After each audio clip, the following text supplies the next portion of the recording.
Ep.1. Sloshed Boyz Entertainment. I'm with my man's fucking Duncan. Oh, hell no.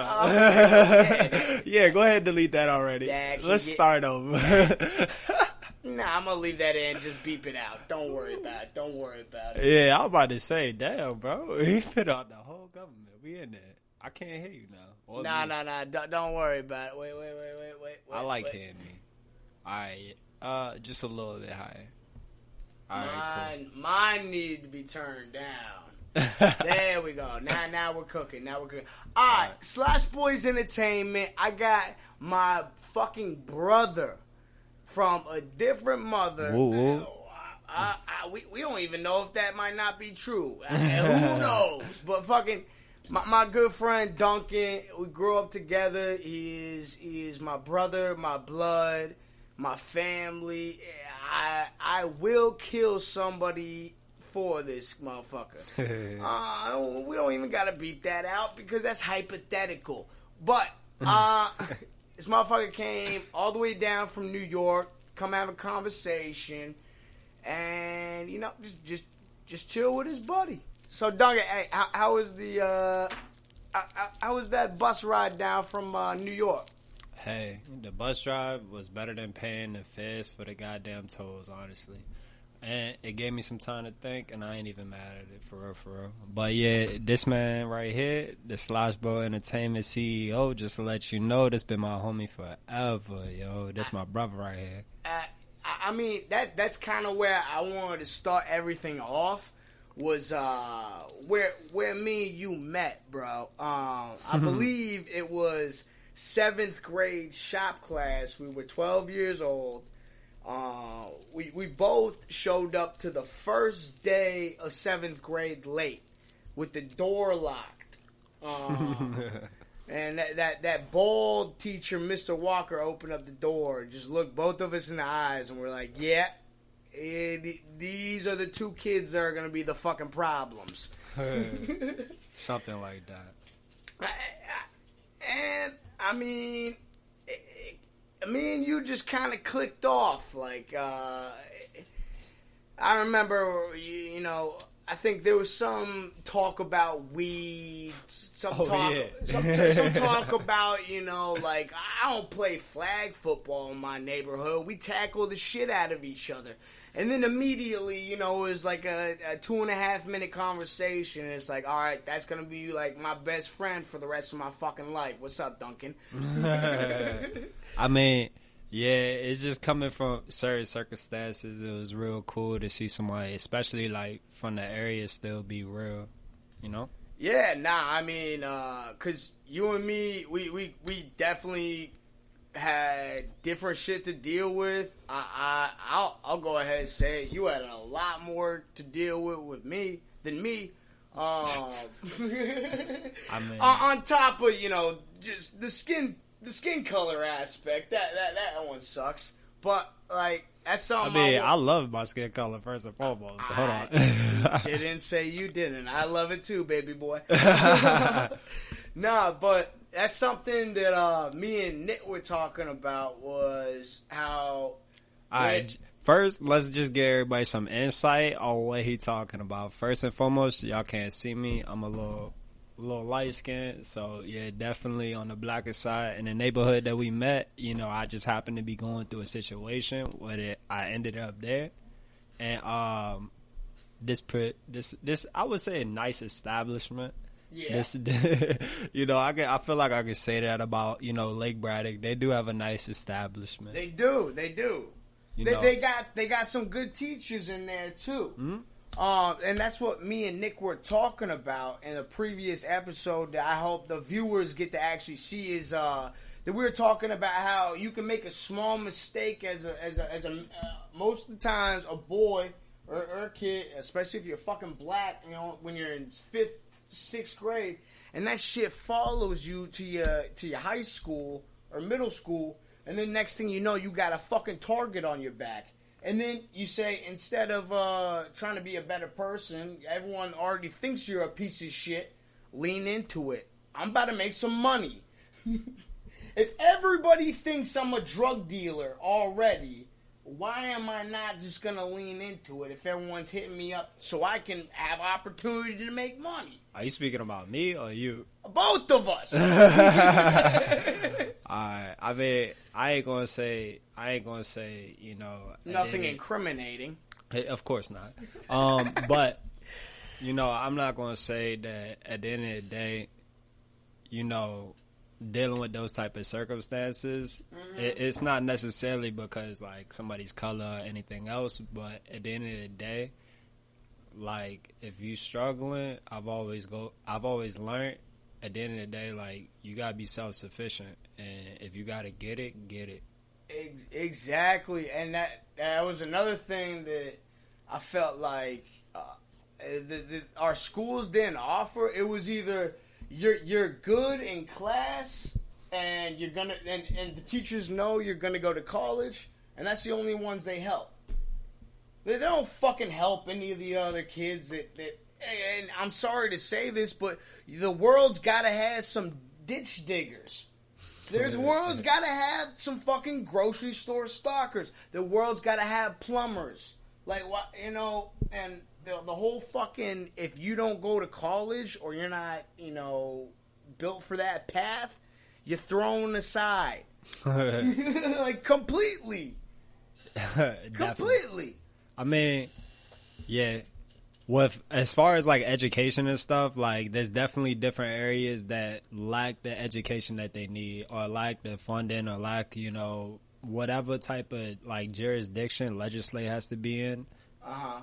Like if you're in certain other neighborhoods, at the end of the day, like there is very good like class, there's very good education, there's very good, circumstance. Absolutely. I don't want to say nothing crazy, but like no, circumstance. I mean, where I grew up, Bert, I was blessed being white, middle class family, one of the best education systems in the United States. Did I still manage to somehow fuck that up? And here I am doing a podcast. But whatever.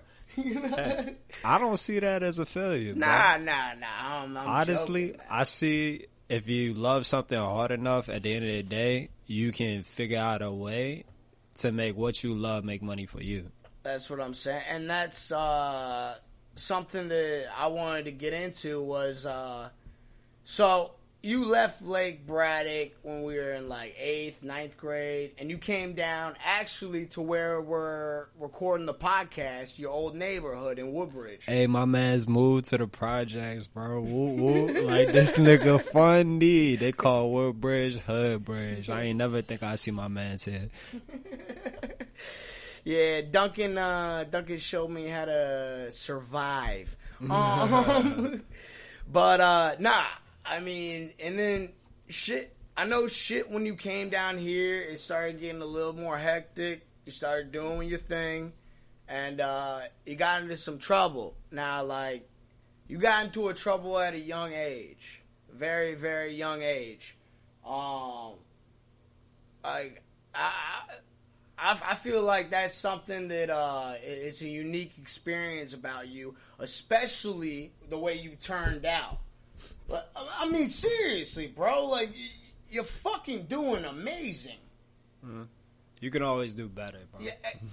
Oh, that answer right there is what I'm talking about. So, like, tell me, what? All right, give me a little breakdown from the Woodbridge times when you got down here, from when you actually were getting locked up and starting to deal with all that. If that's okay.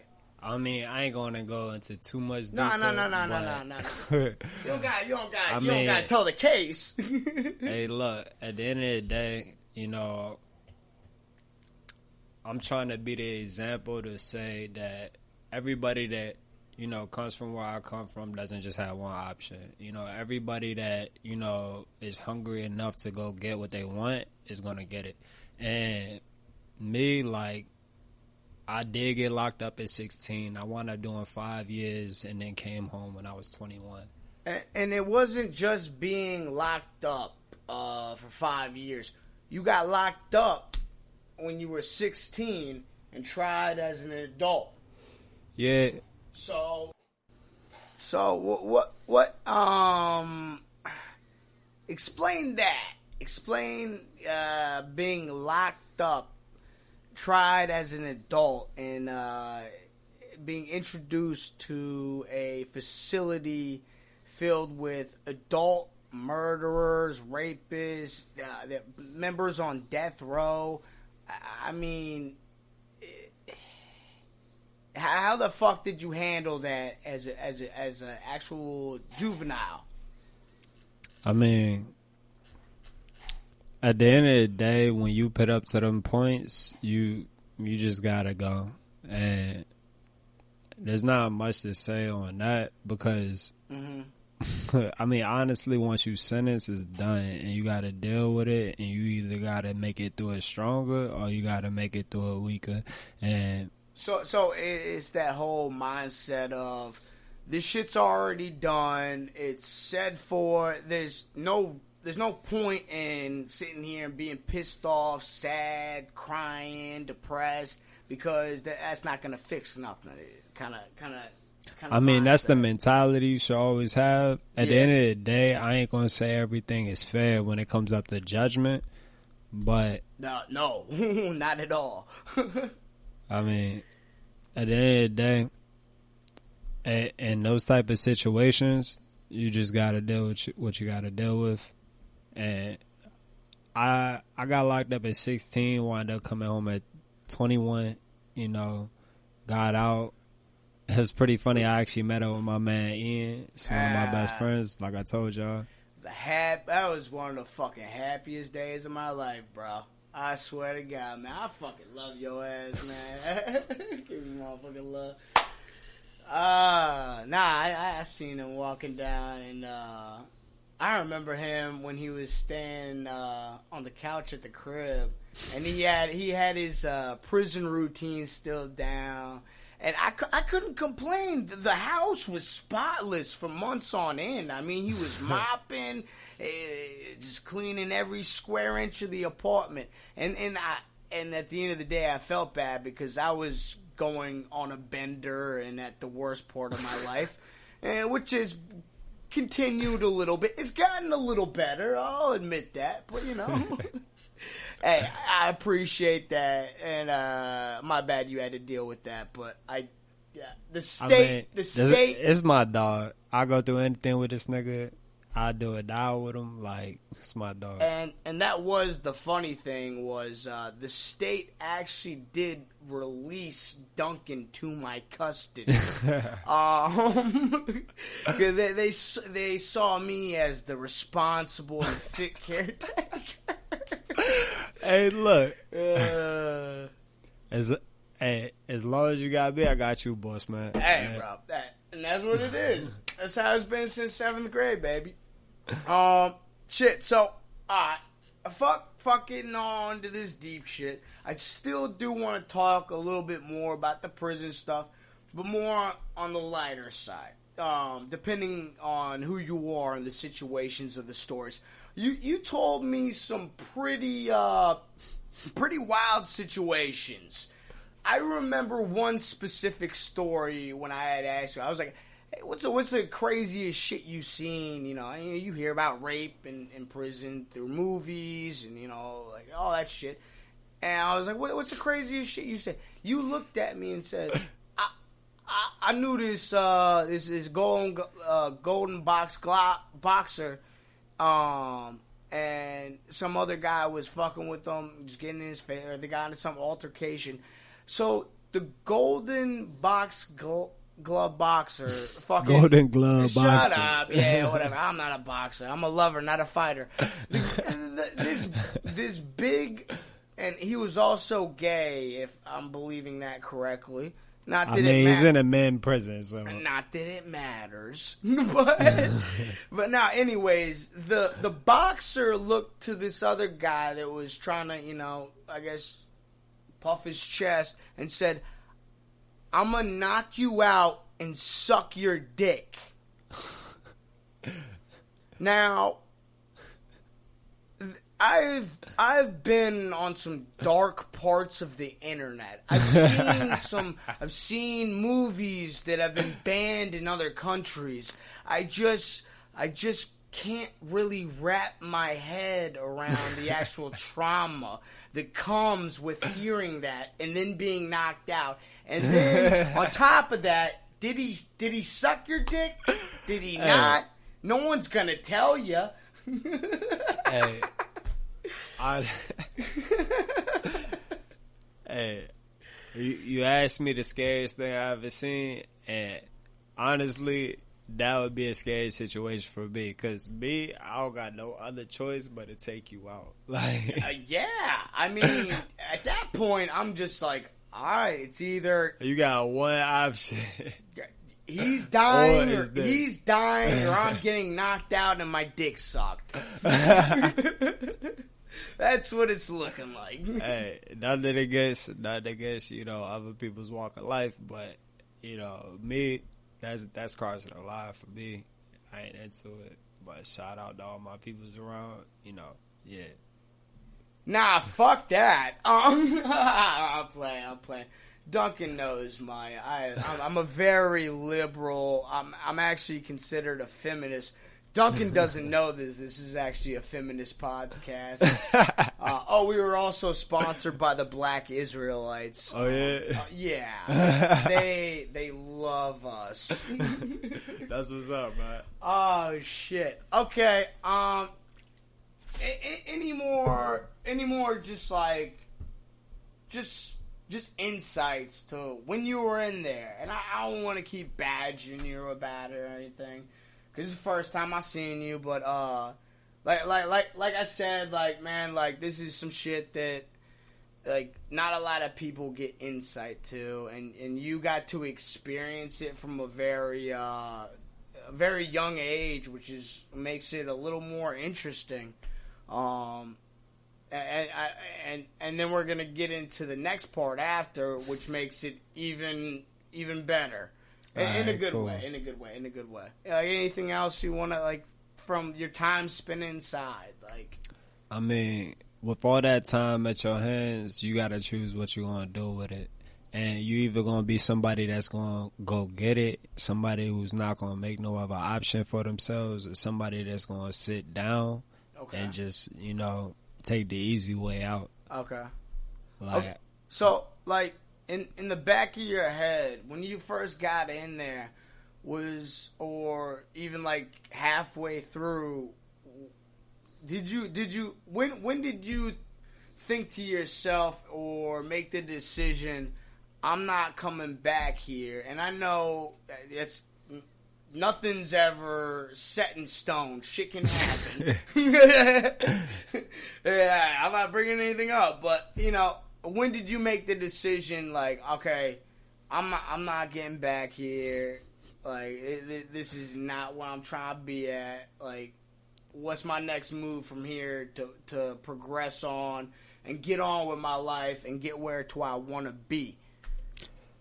Me, when somebody that come from where I come from, somebody come from, what we consider the trenches or the slumps or whatever you want to actually call it. The P's, the parks, all that. Somebody that come from these places, I don't want to say that you can't look around and see all the other options that's in front of you. I don't want to say, if you down, get up. If you need to go get it, go get it. But if you good, make sure you stay good.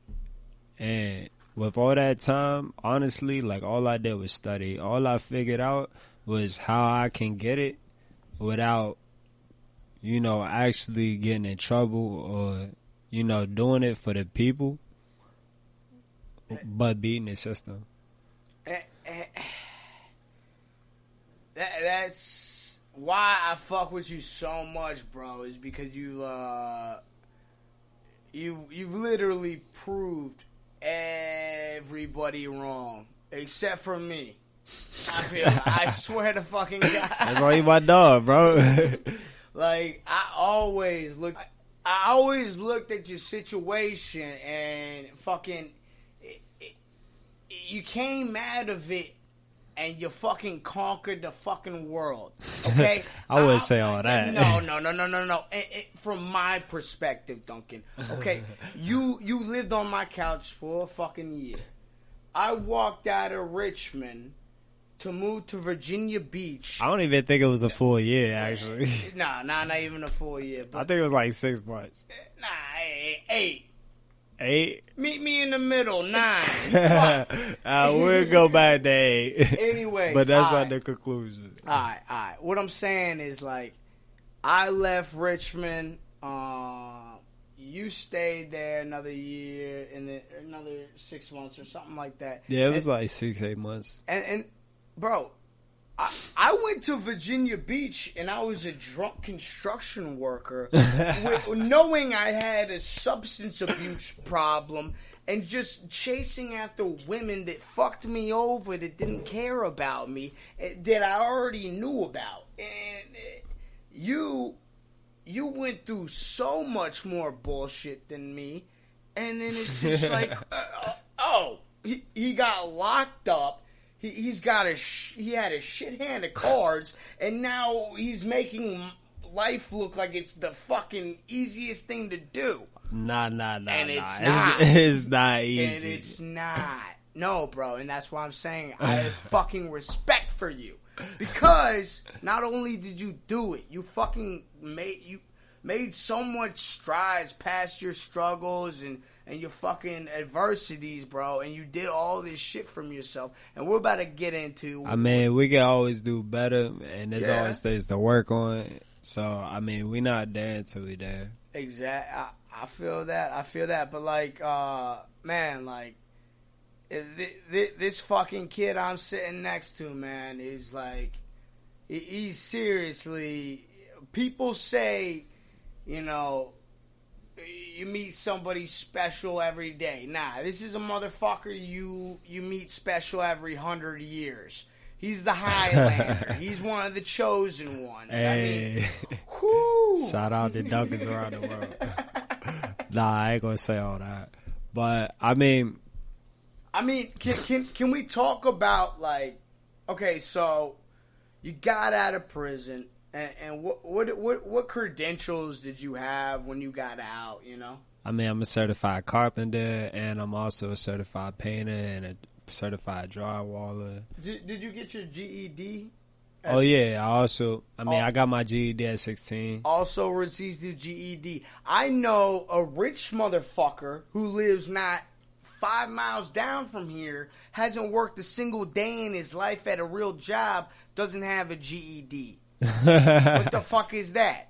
Okay, well, regardless. But okay, so you came out of fucking Sussex 1 with a little bit, with some certificates and you know, a little bit of knowledge and shit, but you still got the fucking cards stacked against you. Oh, and then how did it go from you from then on, and how did you get to where you are now? That's what I want to talk about. I mean, because it started off slow, and I saw how much that. I mean, you sucked. got me my first job, bro. You don't even know. Yeah. And my first job ever. Mm-hmm. I worked at, man, y'all don't even know, bro. I worked at a diner, and the funniest thing, they hired me to be a dishwasher. I was literally the worst dishwasher of all time, bro. Like, I held the restaurant up 3 hours after closing just because, like, I was so bad at washing the dishes. And it was crazy. Like, the next day, they promoted me to cook. And then I think you went on to working at Panera with his roommate Benny. got me a job at Panera. Yeah, hey, the folks know Benny. Trust me. Ben is a funny guy, bro. Benghazi, oh my gosh, bro. Yeah. If y'all ever had the chance, check out my Instagram. Yeah. But yeah. I even got you up there too. Oh yeah. We have too much shit out there that I could be fired for on the internet. This conversation. I don't know about on the internet, but in real life, baby. Especially if you ever go to become a dishwasher again, you're dead, boy. That's why I'm doing HVAC. I will never step foot in a restaurant to work ever again.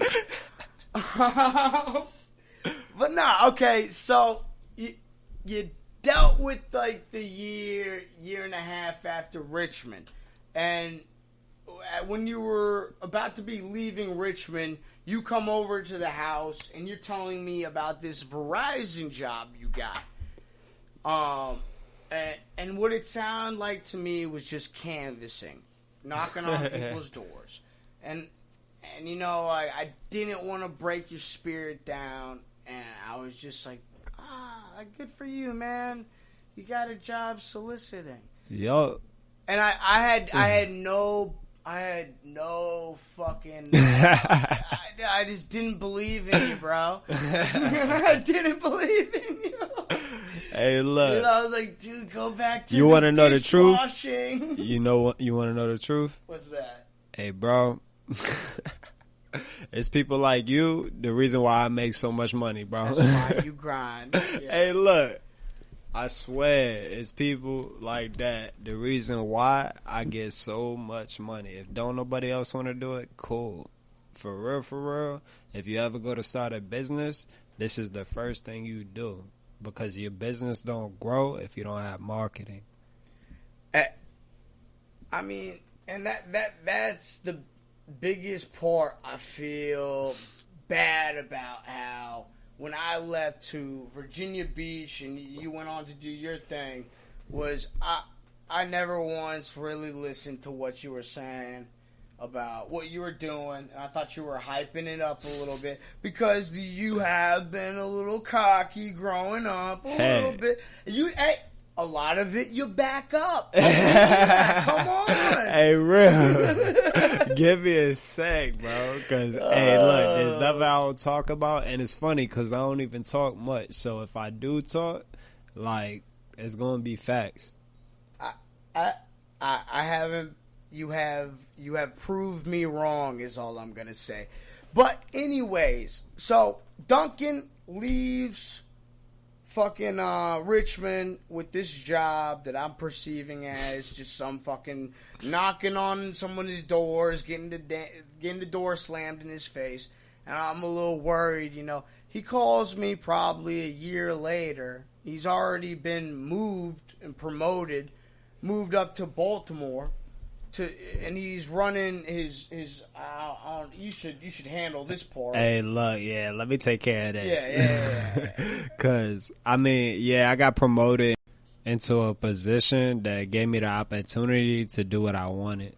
And when you're not used to having opportunity, when you see one, you take it.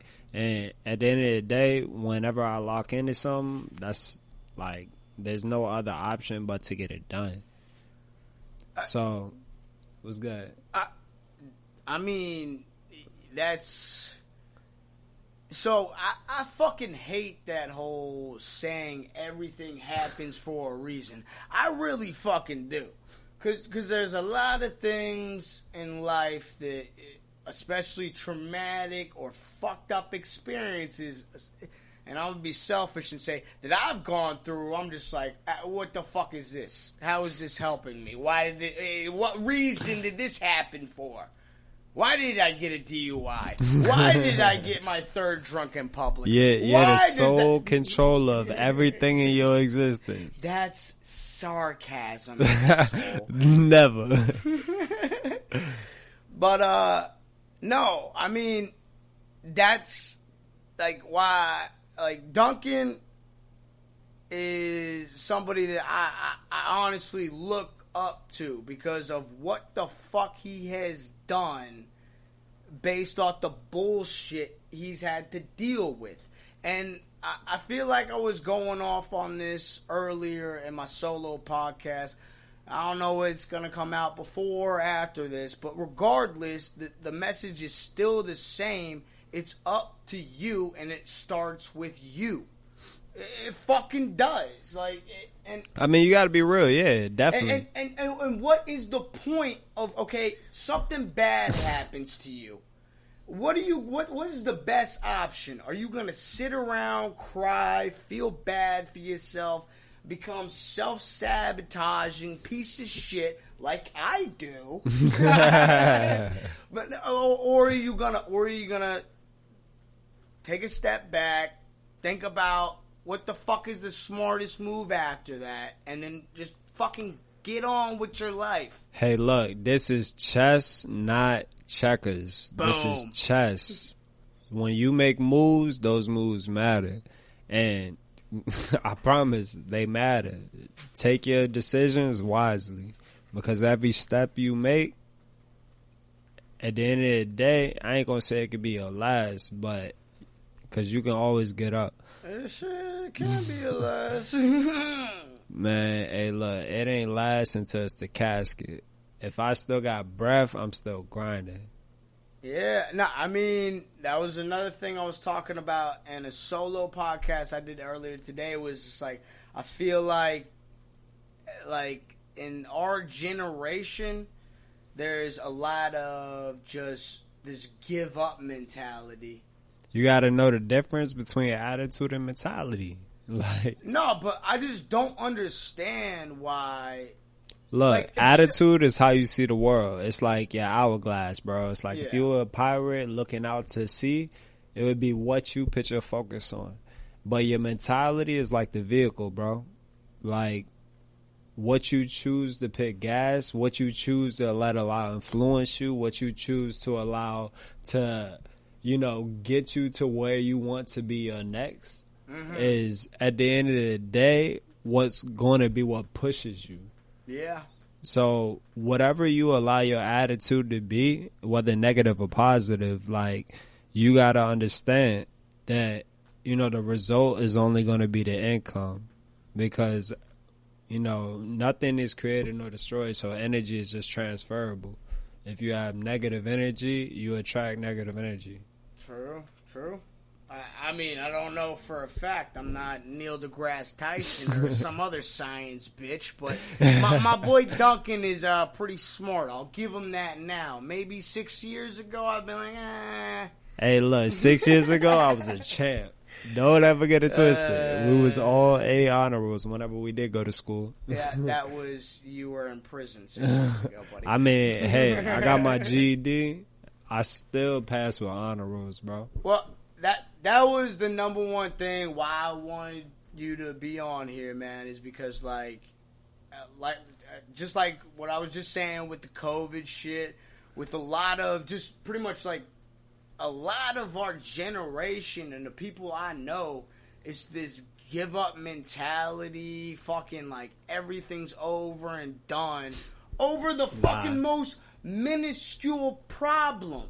And I understand people go through shit. I really do. And I understand some stuff affects people a lot more than it does to others. But, you gotta learn how to fucking cope with it. Like, and I know my drinking isn't the way to cope with it, but at least I'm trying to. You gotta fucking try every day, man. And I feel like that's something that you had to do in prison every single day to get yourself to a mindset to get to where you are. Which is what I want to talk about, is where you are now, man. Like, where I'm at now, I'm in a place where, I'm happy.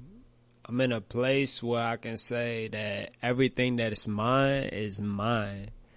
Like, I'm in a place where, fuck yeah, nobody could ever stick their hands in and take nothing from me. Like, I have freedom. That's the main thing that I want, is just freedom, and I had to learn that freedom, at the end of the day, sometimes comes with dollar signs around it. But it's not love of, like, chasing a bag or chasing anything else. It's just a love of being able to have what you want to be plentiful. Okay, so one of my questions for you would be, you're somewhat successful now to where you've had more disposable income in your life ever than in your entire life. Nah. Oh, okay. Nah, but we ain't gonna talk about that. Yeah, I got you. All right, but let's pretend that other stuff it doesn't. It doesn't exist right now. Okay, so it's not disclosed. With you having more disposable income like this, like, do you think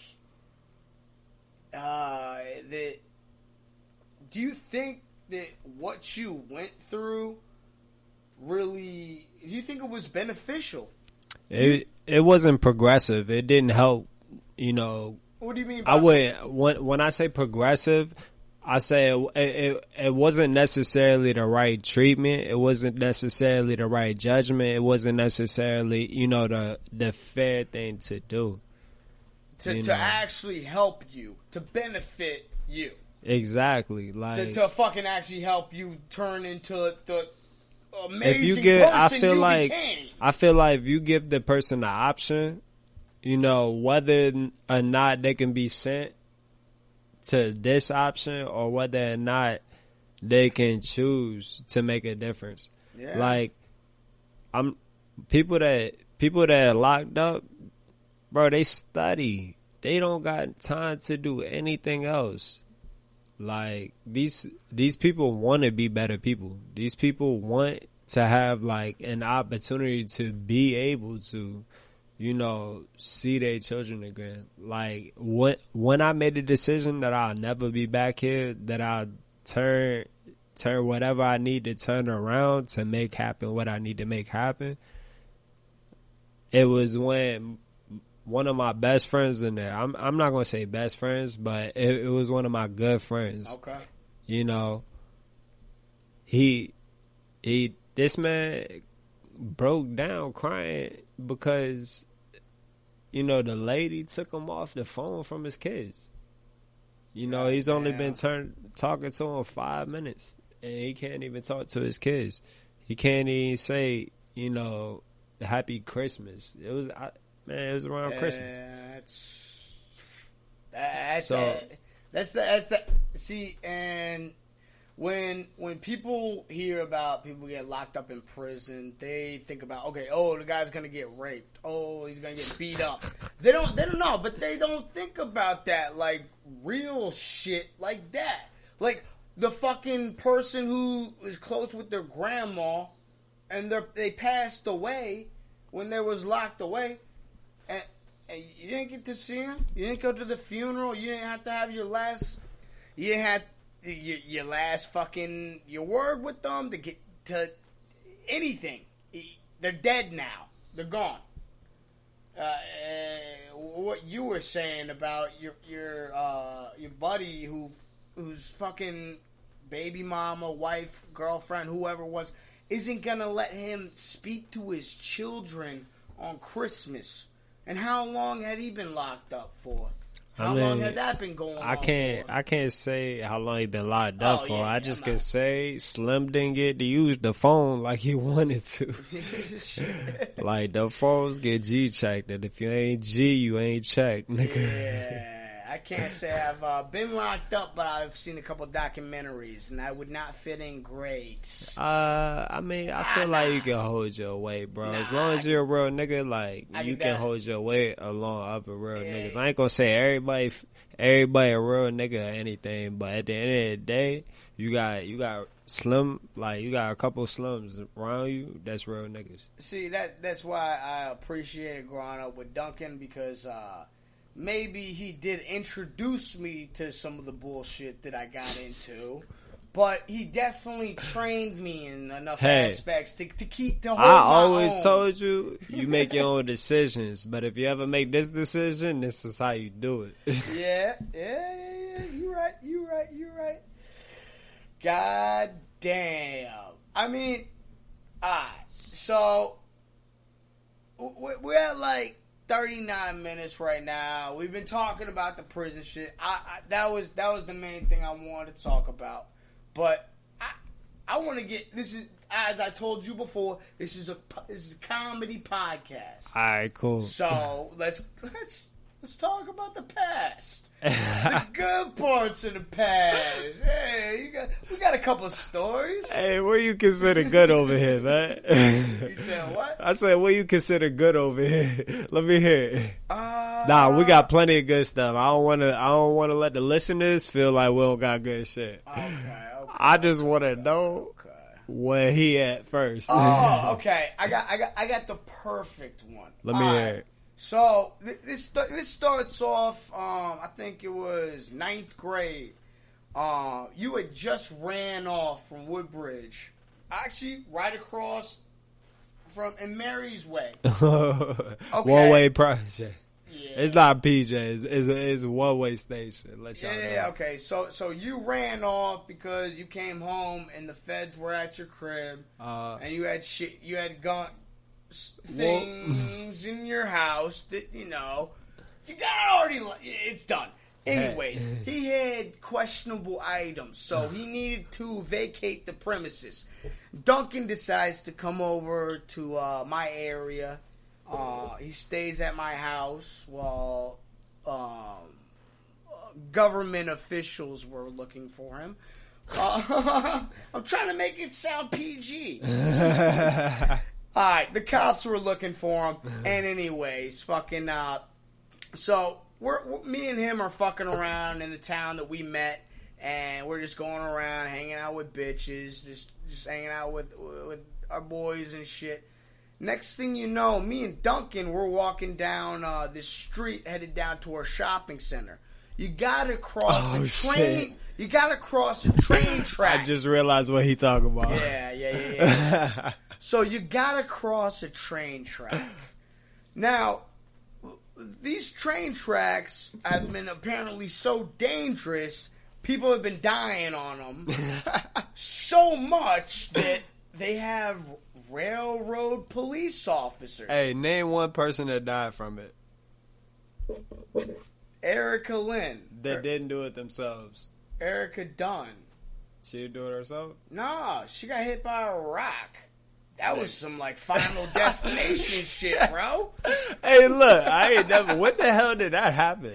We'll talk about that. Let me finish the story, because this is too good to not because that ain't happened back then.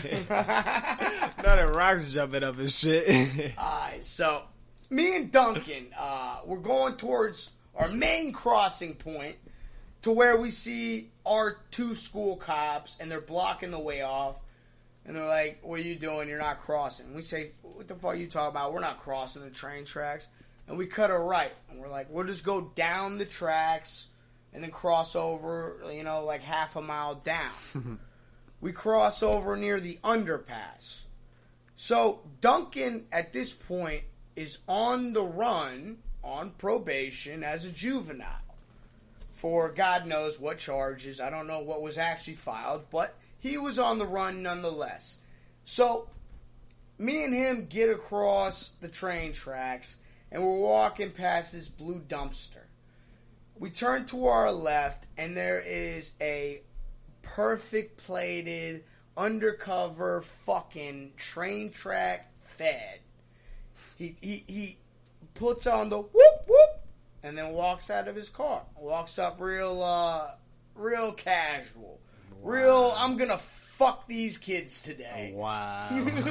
real, The dude was a dick. I ain't gonna lie. He was a dick. You know he was a dick. So, he obviously starts just hassling. First of all, let the people know how old he is first. He just starts hassling us over the fucking, what are you guys doing? You know you could die. This is a federal crime, yada yada. He looks like a fucking asshole. He's wearing a bulletproof vest. Honestly, I think he just wanted to touch little kids, for real. Yes. That's what authority ends up doing to you. You abuse it. But anyway, so he gets down to business.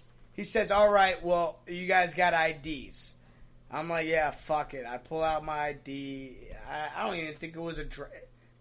What is it? It was like a driver's permit. I couldn't even have my license yet. And I give him a school ID. So he takes that name down. And then he looks over at Duncan and he's like, all right, where's your ID? Duncan says, I don't have an ID. And he's just like, all right, what's your name? Duncan looks at me, looks back over at the cop, and then says, Adrian Plank. I had to think of the whitest name possible, now, no one knows what Duncan looks like because this is an audio thing. But back in 9th grade, Duncan had the haircut of, who is it, Busy Bones from Bone Thugs and Harmony? Hey, look. The long braids. That's not a haircut. That's just letting your hair grow. And by that time... You look like Riley from the Boondocks. By that time, I had cut it. You gotta remember, that's why I moved from Woodbridge. I cut it at Woodbridge, bro. Oh, okay. You might be right.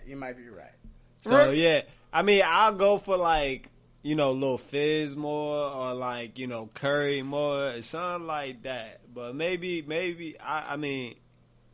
I don't want to exaggerate. I mean, you could tell the people what you think.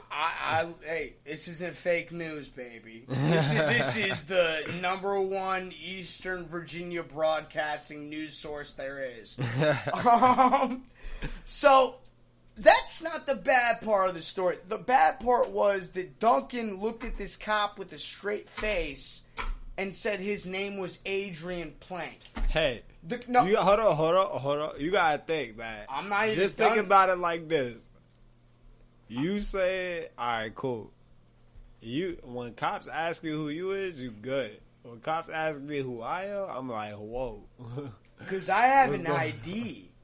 I mean, you got an ID, but we also like 15, 16. Oh, yeah. So not all 15, 16-year-olds walk around with IDs. Yeah, I understand that. I know. But anyways, that's not even where the story ends. Okay, continue. Okay, so he looks at you, says Adrian Plank, and asks you to spell it. Now, Duncan isn't a great speller. Hey, I'm dyslexic. Don't misinform the people. I'm diagnosed. We good. And so, but I do my best. You don't got to be a great speller to make a lot of money. I want to tell you that first. I'm just telling. You just got to get good at adding it up. Just telling the story. Anyways, Duncan, now the cop is fakely writing down this name, just like, what's wrong with this idiot? And he's like, okay, Adrian, where do you live? Duncan throws up his arm towards the overpass and just points in a broad direction. It says, oh, over there. And then the cop says, what do you mean over there? Duncan looks at me and he's like, hey, bruh, you know where I stay at, right? You know that street, right? And I was like, yeah, Burdette Street. I forgot what it was called. That wasn't even the street. Burdette was it. Was it? Yeah. Oh, I thought I was covering for you. I fucked up. All right, so... I mean, I wasn't living there at that point in time, but that's where I used to live at. Yeah. That was where your that one foster parent lived, right? Yeah. Okay, well, so that dumbass cop just let us go. He took down Duncan's fake information and we walked off. So the next day... We gotta check the statute of limitation before we publish this. Oh, no, you're good. You were a fucking minor. Okay, so next day I'm at school walking through the hallway. Our school SRO officer, who was just the biggest fan of both me and Duncan, goes by the name of Officer G. Hey. Fuck you. Yeah, she came up to me very aggressively and said, where the hell is Duncan? And I said, what are you talking about? And she said, we got contacted by VER or whatever the Virginia Railroad cops are, saying that we had a student by the name of Ian Martin that was with someone else giving false information. And I had to look at Officer G in the eye and say, what do you mean? And she said, Ian, who were you with yesterday talking to that cop? And I had to do this. That's right. I was with this kid, Adrian Blank. And I'm glad you remembered, bro. and that's why me and Duncan will go to war for each other. Hey, one thing, I'll tell you how I met Ian. This is how I met Ian, bro. Like, yeah, we both were late on the first day of school. But what I do want to talk about, the first time I started really fucking with Ian is when we was in middle school. I think we was in, what, 7th grade? We was in 7th grade. Yeah, 7th grade. Shop class. Shop class, bro. That fucking faggot snitched on us because I had the J's that I brought and the fucking deodorant. But, you know, these motherfucking prejudiced ass people, they thought I was selling trees to you. They don't even get it. But what I respect is my man hold his weight. This is what let me know my man's a real nigga. They brought both of us in. They said that y'all know about anything, and my man stood clear. Bro, the whole conversation they was telling me was, what drugs did Duncan give you? And I was like, that is my best friend. I know I've only known him for 5 days, but bonds are created. Have you been counting the days? Bonds Wow. are created in an instant, and that kid does bet we've been not sell friends. drugs. Hey, you an upstanding citizen. I respect it. I looked at the security guard that day and said, "Hey, listen, Mr. McClain, I know he's a little dark, but he's one of us." Hey, he had to throw the card on the table. Please, I got to. Nah, but that day let me know this is my dog, man. Like, whatever. Like, I know he got me. We've been through worse situations, but at the end of the day, I got my man's back. My man got mine. And that's what I want anybody that hears this shit. Because I'm trying to do a little bit more seriousness. Because, number one, this is all comedy. I'm not fucking letting go of that aspect. I'm not doing it. Right. But at the end of the day, I do want some serious talk and something that all Let's you get guys, serious. Okay, cool. all these motherfuckers that are listening to this, stop dicking over your best friends. I know someone listening to this fucked your best friend's girl. Oh, damn. Stop doing that. Nah, that's not good, bro. Hey, pay your mom back. Hey, if you taking your mama money, damn. God you damn. doing bad, but make sure you give it back. Stop. If you got a dog, stop letting it shit in your neighbor's yard. Hey, if What you the was my fuck is wrong with you? Does that really happen to you? Not here. I'm about to say. I live in an apartment. I don't have a yard. Hey, I had to ask, you know. God damn. Hey, boy, we had 53 minutes. I think this is a good one, bro, to wrap up. Unless you wanna anything else you wanna try to go off on. I mean, it's up to you, bro. I mean, we can cut it here and we can start a funny one. We can do funny stories. You want to cut here and do more funny stories? Yeah, so you got more like, hold on, stop it. Yeah.